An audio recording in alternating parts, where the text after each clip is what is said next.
പോലല്ലേ അവൻ വിലപിടിയാത്തൊരൻ നിധിയല്ലേ. ഹലോ എടി, നീ എവിടാ? അച്ഛൻ്റെ ചെത കത്തിക്കാൻ സമയമായി. നിനക്ക് അവസാനമായിട്ട് അച്ഛനൊന്ന് കാണണമെന്ന് പറഞ്ഞോണ്ടല്ലേ ഞാൻ ഇത്രയും നേരം വെയിറ്റ് ചെയ്ത്. നിനക്ക് സിനിമാ ഷൂട്ടിങ്ങിൽ ലൊക്കേഷനൊറ്റൊക്കെ നടന്നാൽ മതിയല്ലോ. നീ വരുന്നുണ്ടെങ്കിൽ ഒന്ന് പെട്ടെന്ന് വാ. ഹലോ, ഇനി കുഞ്ഞുമോനൊന്ന് വിളിച്ചു നോക്കാം. അച്ഛൻ്റെ ഒരു ഫ്ലെക്സ് വെക്കാൻ പറഞ്ഞിരുന്നു. ഹലോ ഹലോ, എടാ കുഞ്ഞുമോനെ. ഓ എടാ ജംഗ്ഷനിൽ അച്ഛൻ്റെ വലിയ ഫ്ലെക്സ് വെച്ചോടാ. പിന്നെ വലിയ ഫ്ലെക്സ് വെക്കാൻ നിന്റെ അച്ഛൻ 10ാം ക്ലാസ്സിൽ ഫുൾ A+ മേടിച്ചിട്ട് കിടക്കുകയല്ലേ. മരിച്ചു പോയതല്ലേ, ചെറിയൊരു പോസ്റ്റർ ഒട്ടിച്ചിട്ടുണ്ട്. ഓ ശരി. ഇവിടെ ഒരു ദിനത്തിനപ്പുറം പ്രസക്തിയില്ല. മാറി ചേലയില്ല ഒടുങ്ങുന്ന പെൺജടങ്ങൾ. സ്ത്രീ ഞാൻ അമ്മയല്ല പെങ്ങളല്ല. സോറി, ഞാൻ ഈ ലൊക്കേഷൻ ആയത് കാരണം വരാൻ ഒരു ഇച്ചിരി ലേറ്റ് ആയി പോയി, അതുകൊണ്ടാണ്. അയ്യോ, നീ എന്താടാ ഈ വേഷത്തില്? പിന്നെ അച്ഛൻ്റെ ചെത കത്തിക്കാൻ ഈ വേഷത്തിലല്ലേ എനിക്ക് ഷർവാണി ഇട്ടോണ്ട് പോകാൻ പറ്റും. ചിതയല്ല, സമാധിയാണ് ഇപ്പോഴത്തെ ഒരു ട്രെൻഡ്. ട്രെൻഡിനൊപ്പം നടക്കടാ. ചുമ്മാ ചിത എരിച്ച് സമയം കളയാനായിട്ട് ഇനി ഇങ്ങനത്തെ ഒരു അവസരം കിട്ടുമോ? എടി, എന്റെ അച്ഛന് സമാധിയായിട്ട് മരിക്കണമെന്നല്ലായിരുന്നു ആഗ്രഹം, സമാധാനമായിട്ട് മരിക്കണമെന്നായിരുന്നു. ആ ആഗ്രഹം എന്തായാലും അച്ഛൻ സാധിച്ചു. നീ അച്ഛനെ പോയി ഒരു നോക്കി കാണും. നിന്റെ കയ്യിൽ എന്തുവാ? ചന്ദനം. എന്തിനാ? അച്ഛന്റെ ഏറ്റവും വലിയ ആഗ്രഹമായിരുന്നു അച്ഛൻ മരിക്കുമ്പോ ചന്ദനം മുട്ടി വെച്ച് ദയിപ്പിക്കണമെന്നുള്ളത്. എനിക്ക് അതിനുള്ള സാമ്പത്തിക ശേഷി ഇല്ലല്ലോ. എന്ന് വെച്ചാ പുഷ്പയാണല്ലോ കിടക്കുന്ന ചന്ദനമൂട്ടി വെച്ച് കത്തിക്കാനായിട്ട്. ഞാൻ എന്ത് പറഞ്ഞാലും ദഹിക്കാത്തൊരു മനുഷ്യനായിരുന്നു. ആ മനുഷ്യനെ ഞാൻ ഇല്ലപ്പോ എല്ലാം കൂടെ വാരി പറക്കിട്ട് ദയിപ്പിക്കാൻ. എടാ അതെ, അത് ആരുടെ സമാധിയാണ് അവിടെ ഇരിക്കുന്നത്? അത് സമാധിയൊന്നുമല്ല, തുളസി തറയാ. നീ അതും ഇതും പറഞ്ഞോണ്ട് നിൽക്കാ. നീ അല്ല, എനിക്കൊരു കാര്യം പറയാനുണ്ട്. അതെ, ഞാൻ പറയുന്നോണ്ട് നീ ഒന്നും വിചാരിക്കരുത്. ഞാനൊരു ഷോർട്ട് ഫിലിം ഡയറക്ടർ ആണെന്നുള്ള കാര്യം നിനക്ക് അറിയാലോ. അപ്പൊ ഞങ്ങളുടെ ഫിലിം ഇപ്പൊ നടന്നുകൊണ്ടിരിക്കുകയാണ്. അതിനകത്ത് നായകന്റെ അച്ഛൻ മരിച്ചിട്ട് ചിത കത്തിക്കുന്ന ഒരു സീനുണ്ട്. ആ സീൻ ഞങ്ങള് ഇവിടെ എടുത്തോട്ടെ. ഓഹോ, അപ്പൊ അമ്മായി അച്ഛന്റെ അടുത്തുള്ള സ്നേഹം കൊണ്ട് വന്നതല്ല, നിന്റെ ഷോർട്ട് ഫിലിം പിടിക്കാൻ എന്റെ അച്ഛന്റെ ചെത വേണം അല്ലേടി? അയ്യോ, അങ്ങനൊന്നും വിചാരിക്കല്ലോ. ഇത് കടമക്കുടിയാ. കടമക്കുടിയാ? കടമക്കുടിയല്ല, നോർത്ത് പറവൂര്. എടാ, ഇത് കടമക്കുടിയാണെന്നെ. എന്തോന്ന് കടമ? അച്ഛൻ എന്റെ അടുത്തൊരു ആഗ്രഹം പറഞ്ഞു. എടി മക്കളെ, എന്തെങ്കിലും ഒരു കാലത്ത് നീ ഒരു സിനിമ ചെയ്യുന്നുണ്ടെങ്കിൽ എന്റെ മുഖം കാണിക്കാൻ നീ എനിക്കൊരു അവസരം തരണോന്ന്. ആ വാക്ക് പാലിക്കാൻ വേണ്ടിയാ ഞാൻ ചോദിച്ചത്. എടി, അത് അച്ഛൻ ജീവിച്ചിരുന്നപ്പോ കൊടുക്കണമായിരുന്നു, അല്ലാതെ മരിച്ച് ചെതേ കിടക്കുന്ന മനുഷ്യനല്ല അഭിനയിക്കാനുള്ള അവസരം ഉണ്ടായി കൊടുക്കേണ്ടത്. വാക്കുകൾ ശ്രദ്ധിച്ച് കേൾക്കണം. അഭിനയിക്കാൻ ഒരു അവസരം കൊടുക്കാന്നല്ല ഞാൻ പറഞ്ഞത്, മുഖം കാണിക്കാൻ ഒരു അവസരം. അതായത് നമ്മൾ ചിതയുടെ അടുത്തേക്ക് ചെല്ലുന്നു, അച്ഛന്റെ മുഖത്തിരിക്കുന്ന 2 കഷ്ണം വിറവെടുത്ത് മാറ്റുന്നു, മുഖത്തിന്റെ ഒരു ക്ലോസ്, ചിതയുടെ ഒരു മിഡ് ഷോട്ട്, ചിത കത്തിക്കുന്നതിന്റെ ഒരു വൈഡ്. അവസാന കാലത്ത് എന്റെ ചിതയെങ്കിലും ഒരു ഷോർട്ട് ഫിലിം ഈ വന്നല്ലോ എന്നോർത്ത് അച്ഛന്റെ ആത്മാവ് സന്തോഷിക്കും. എടാ, ഇപ്പൊ തന്നെ ഓരോരോ ഫെസ്റ്റിവലിൽ എത്ര ഡയറക്ടേഴ്സാ നമ്മുടെ ഈ ഷോർട്ട് ഫിലിം കാണുന്നേ. ഈ ഷോർട്ട് ഫിലിം കണ്ടോണ്ടിരിക്കുമ്പോ ഇത് ആരുടെ പുകയാ ഇവരൊക്കെ കാണുന്നേ? നിന്റെ അച്ഛന്റെ പുക. ഇതയാണല്ലോ, അപ്പൊ പുക വരുമല്ലോ. എന്നാലും ഇതൊന്നും കാണാൻ എന്റെ അച്ഛന്റെ കൂടെ ഇല്ലാതെ. എടാ, നമ്മൾ അഭിനയിക്കുന്ന പടം നമ്മളല്ല, നാട്ടുകാരാ കാണാനുള്ളത്. ഇങ്ങോട്ട് നോക്കി. ഇൻ കേസ് ഇതിനൊരു അവാർഡ് കിട്ടിയെന്നിരിക്കട്ടെ, ഈ അവാർഡ് വാങ്ങിച്ചോണ്ട് ആ വേദിയിൽ നിന്നിട്ട് ഞാൻ ആരുടെ പേരാ പറയുന്നത്?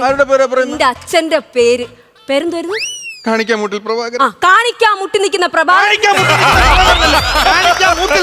കാണിക്കാമുട്ടിൽ പ്രഭാകരന് ഞാൻ ഈ അവാർഡ് സമർപ്പിക്കുന്നു. അത് മാത്രല്ല, എടാ, ഇവിടെ ഓരോ നടന്മാരും മരിച്ചു കിടന്ന് അഭിനയിച്ചിട്ട് രക്ഷപ്പെടുന്നില്ല. അങ്ങനെയുള്ള കാലത്ത് നിന്റെ അച്ഛൻ മരിച്ചിട്ടല്ലേടാ അഭിനയിക്കുന്നത്. ഒന്ന് രക്ഷപ്പെടുത്തടാ. ഞങ്ങളിത് ഷൂട്ട് ചെയ്തോട്ടെ. അത്രേ ഉള്ളൂ. അല്ല, അങ്ങനല്ല, നായകൻ വണ്ടിയിൽ ഇരിപ്പുണ്ട്. അതായത് ഈ നായകൻ എന്ന് പറയുന്നതേ ജനിച്ചിട്ട് ഇന്നേ വരെ അച്ഛനെ കണ്ടിട്ടില്ല. അപ്പൊ പുള്ളി അവസാനമായിട്ടും ആദ്യമായിട്ടും ഈ ചിതയിൽ വെച്ചിട്ടാ കാണുന്നത്. അതാണ് നമ്മുടെ കഥയുടെ ഒരു ക്ലൈമാക്സ്. എന്തോ നിങ്ങളുടെ കഥയുടെ പേര്? ചതിക്കാത്ത ചിത.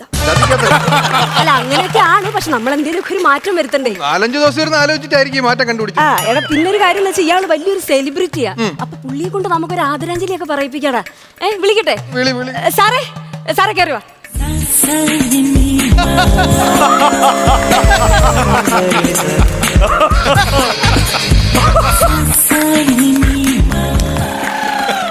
അതെ, ഇതൊരു ചെറിയ സീനല്ലേ? അതെ അതെ അതെ. പിന്നെ എനിക്ക് എന്തിനാ ഡൂപ്പ്? അയ്യോ, ഇത് ഡ്യൂപ്പല്ല, ഇതാണ് ഒറിജിനൽ. അച്ഛനാണ് മരിച്ചത്. എന്തിന്? അല്ല, നിങ്ങളുടെ അച്ഛൻ മരിച്ചോണ്ടാണല്ലോ ഇപ്പൊ ഈ ചിത ഈ ഷൂട്ടിന് വേണ്ടി അനുവദിച്ചത്. അതിനാണ് ഞാൻ ഈ താങ്ക് യു എന്ന് പറഞ്ഞത്. അല്ല സാറേ, താങ്കൾ ഒരു സെലിബ്രിറ്റി ആണല്ലോ, അപ്പം ഒരു ആദരാഞ്ജലി അർപ്പിക്കൂ. ഏത് മില്ലില്? മില്ലിലോ? ആഞ്ഞിൽ അർപ്പിക്കാൻ പറഞ്ഞു. അർപ്പിക്കാനല്ല, ആദരാഞ്ജലി അർപ്പിക്കൂ. ഒരു അനുശോചനം. അതൊക്കെ സന്തോഷമുള്ള കാര്യമല്ലേ, പറയാലോ. സഹോദര, ഇന്ന് RIP ആയ നിങ്ങളുടെ അച്ഛന് VIP ആയ എന്റെ എല്ലാവിധ ഞാൻ നേരുന്നു. ഓക്കെ, സന്തോഷമായില്ലേ? സന്തോഷമായി. ഇത് നിങ്ങൾ പിടിച്ചോണ്ടിരിക്കാനല്ല, തരണം, മനസ്സിലായ?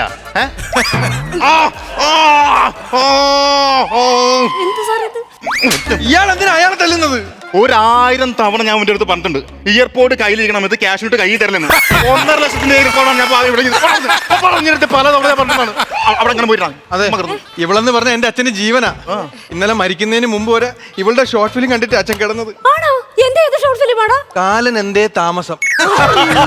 കണ്ടു തീർന്നില്ല, ചെന്ന് കിടന്നുറങ്ങി, രാവിലെ തന്നെ കാലം വന്നു, താമസിച്ചില്ല, കൊണ്ടങ്ങ് പോയി. അയ്യോ, ഞാൻ കരുതി എന്റെ പരലോകം എന്ന് പറഞ്ഞ ഷോർട്ട് ഫിലിം ആയിരിക്കും കണ്ടേന്ന്. ആ ഷോർട്ട് ഫിലിം കണ്ടില്ലെങ്കിൽ എന്താ, അച്ഛൻ കറക്റ്റ് ആയിട്ട് ലൊക്കേഷനിൽ എത്തിയില്ലേ? അതെ, നിങ്ങൾ അതൊന്നും പറഞ്ഞോണ്ട് നിൽക്കരുത്. അത് രാവിലെ കൊണ്ടുവച്ച സാധനം. എനിക്ക് എന്റെ അച്ഛനെ ദഹിപ്പിക്കണം. നിങ്ങൾ ഒന്നും രണ്ടും പറഞ്ഞോണ്ട് സമയം അങ്ങ് പോകും. നമുക്ക് ആ സീൻ അങ്ങ് എടുത്താലോ? ഓക്കെ, സീനിൽ പോകാം. ഞാൻ ഒരു കാര്യം ചോദിക്കട്ടെ, കഥയിൽ അച്ഛൻ എങ്ങനെയാണ്? കഥയിലല്ലല്ലോ, എന്റെ അച്ഛൻ ചെതയിലല്ലേ. അതല്ല പറഞ്ഞത്, എന്തായാലും ഇപ്പൊ ചിതയിൽ കിടക്കാണ്. ഞാൻ ഈ ചിത കത്തിക്കുന്ന സമയത്തെ ഈ കൂളിംഗ് ഗ്ലാസ് ഒന്ന് വെച്ചോട്ടെ. അയ്യോ, കൂളിംഗ് ഗ്ലാസ് വെക്കണ്ട സാറേ, അത് നമുക്ക് ചേരത്തില്ല. അല്ല, എന്താ സംഭവം അറിയുമോ, ഈ ചിതയുടെ പുക പോകണം എനിക്ക് ഇഷ്ടമല്ല. അത് പുക എനിക്ക് ഇഷ്ടമാത്ത കാര്യമാണ്. ആര് പറഞ്ഞു? നിന്നെ കണ്ടറിയാലോ നീ നല്ല പുകയണം. അതായത് നമുക്ക് ഈ സീനിനകത്തെന്ന് പറഞ്ഞു കഴിഞ്ഞാല് നല്ല സെന്റിമെന്റ്സ് ആയിട്ട് ഭയങ്കര വികാരഭരിതനായിട്ട് വേണം സാർ ആ ഡയലോഗ് പറയാനായിട്ട്. എന്താണത്? അപ്പൊ ആ ഡയലോഗ് ഞാനിപ്പം വായിച്ചു കേൾപ്പിക്കാം.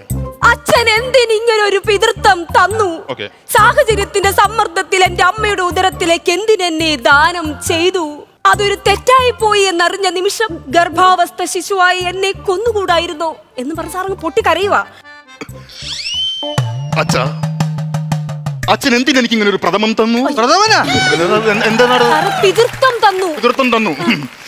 സാഹചര്യത്തിന്റെ സന്ദർഭങ്ങളിൽ ഒരു ചഞ്ചലാട്ടം ഉണ്ടായപ്പോൾ എന്റെ അമ്മയുടെ ഉദരത്തിലേക്ക് നിങ്ങൾ എന്നെ ദാനം ചെയ്തു.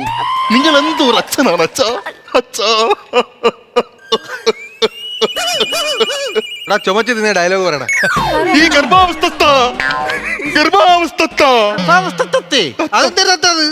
ഞാൻ പഠിക്കട്ടത്. നാടന്റെ അവസ്ഥ കേട്ടാ നീ. ഗർഭാവസ്ഥ കാലത്തിലും എന്റെ അമ്മയ്ക്ക് സമാധാനം നിങ്ങൾ കൊടുത്തില്ല. നിങ്ങൾ എന്തൊരു അച്ഛൻ.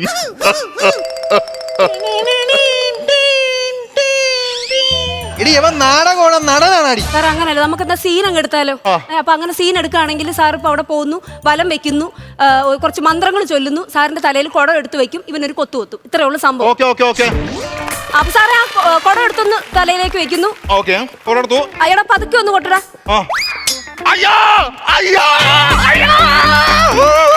ഇത് മനഃപൂർവ്വമാണ്, അറിഞ്ഞുകൊണ്ടാണ്. ഇവ മനഃപൂർവ്വമാണ്. എന്താ സാറേ ഇത്? കലത്തിലിട്ട് കൊത്താൻ പറഞ്ഞപ്പോഴേ അവന്റെ തലക്കിട്ടാണ് കുത്തിയത്. ഇവിടെ എന്ത് പരിപാടിയാണോ നീ കാണിച്ചത്? നീ ഇങ്ങോട്ട് താ, ഇത് നോക്ക്, ഇത് രണ്ടും തമ്മിൽ തിരിച്ചറിയണ്ടേ?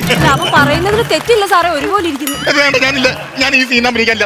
ഈ സീൻ വേണ്ട, ഈ സീൻ വേണ്ട. ഈ സീൻ ഇല്ലാതെ പറ്റത്തില്ല സാറേ നമുക്ക്. കലം പൊട്ടിക്കുന്ന സീൻ വേണ്ട, വേറെ എന്തെങ്കിലും സീൻ പറ. അങ്ങനെയാണെങ്കിൽ നമുക്ക് ചിത കത്തിക്കുന്ന സീൻ എടുക്കാം. അതാ നല്ലത്, ചിത കത്തിക്കുന്ന സീൻ എടുക്കാം. സാറേ അത് എടാ ഒന്ന് ശ്രദ്ധിച്ച് ചെയ്യണേടാ ഇതെല്ലാം ഒന്ന്. ചെല്ലി ചിത എന്താ കത്തിക്കണം, എന്നെ കത്തിക്കല്ലേ? സാറേ ആ തീപ്പന്തം എടുത്ത് കയ്യിലോട്ടൊന്ന് വെക്കുന്നു. ഓക്കെ ആണേ? ഓക്കെ സാർ ഇട്ടേക്ക് പോവാം. ആക്ഷൻ. അയ്യോ അയ്യോ അയ്യോ കട്ട്. എന്തോ സാറേ ഇത്? എന്തുവാണ് ഇത്? ആ കിടക്കണ ആരടി? നിന്റെ അച്ഛൻ ആണല്ലോ. ആണ്. അപ്പൊ അങ്ങനെ ചെത കത്തിക്കേണ്ട ആരാ? നീയാ. ഞാനല്ലേ? പിന്നെ എവനെന്തിനാ കാര്യം കത്തിച്ചത്? സാർ എന്ത് പണിയാ സാറേ കാണിച്ചേ? അഭിനയിക്കാൻ പറയുമ്പോ ജീവിച്ച് കാണിക്കുന്ന ആളാണ് ഞാൻ. ചുമ്മാ പന്തം കൊണ്ട് കൊണ്ടായാലും അവിടെ ഒരു കർപ്പൂരം ഉണ്ടായിരുന്നു. കർപ്പൂരത്തിൽ തീ പിടിക്കുന്ന എനിക്കറിയാൻ പാടില്ല. കൊച്ചു കുട്ടിയൊക്കെ അറിയാളാ കർപ്പൂരത്തിൽ തീ കാണിച്ച കത്ത് വന്ന്. നിനക്കറിഞ്ഞൂടാ മുതുക്കെ? നീ ഒറ്റ ഒരുത്തനെയൊക്കെ കാരണം. നീ ഓർത്ത് വെച്ചോ, നിനക്ക് സിനിമ ഷൂട്ടിംഗ് എന്ന് പറഞ്ഞില്ലേ ഞാൻ വിട്ടു തന്ന? അപ്പൊ അച്ഛനെ കത്തിക്കേണ്ട ഞാനല്ലേ അടി? ഇവനെന്തിനാണ് കത്തിച്ചത്? എനിക്ക് എന്റെ അച്ഛനെ കത്തിക്കാൻ പറ്റിയില്ല. അതെ, വെക്കേണ്ട സാധനമല്ല, കത്തിക്കേണ്ട സാധനം. ഇനിയിപ്പോ അച്ഛൻ അറിയില്ല, ആരാ കത്തിച്ചെന്ന് അറിയില്ല. അതാണ് ഞാൻ എന്റെ അടുത്ത് വന്ന നീ ന്യായം പറയുന്നത്. എനിക്ക് നിന്നെ കണ്ണിനെ നേരെ കണ്ടോ പോടാ. ഇപ്പൊ എന്ത് പ്രശ്നം എന്തുവാ? എന്റെ അച്ഛന്റെ ചെത കത്തിച്ച്. അത്രയല്ലേ ഉള്ളൂ. അതിനൊരു സൊല്യൂഷൻ ഞാൻ പറയാം. ഇന്നിപ്പൊ നിന്റെ അച്ഛൻ മരിച്ചപ്പം അങ്ങാര് കത്തിച്ച്, നാളെ അയാളുടെ അച്ഛൻ മരിക്കുമ്പോ നീയും പോയി കത്തിക്ക്. എന്റെ അച്ഛനെയും കത്തിച്ച് എനിക്കിതാ കോംബോ ഓഫർ തരുന്നേ. ഫ്ലവേഴ്സ് ടിവിയുടെ സ്മാർട്ട് ഷോയിൽ പങ്കെടുക്കാൻ നിങ്ങളെ ക്ഷണിക്കുന്നു. ഉടൻ തന്നെ ഈ നമ്പറിലേക്ക് വിളിക്കുക. 7593829838. ഫ്ലവേഴ്സ് സ്മാർട്ട് ഷോ ഉടൻ വരുന്നു ഫ്ലവേഴ്സ്.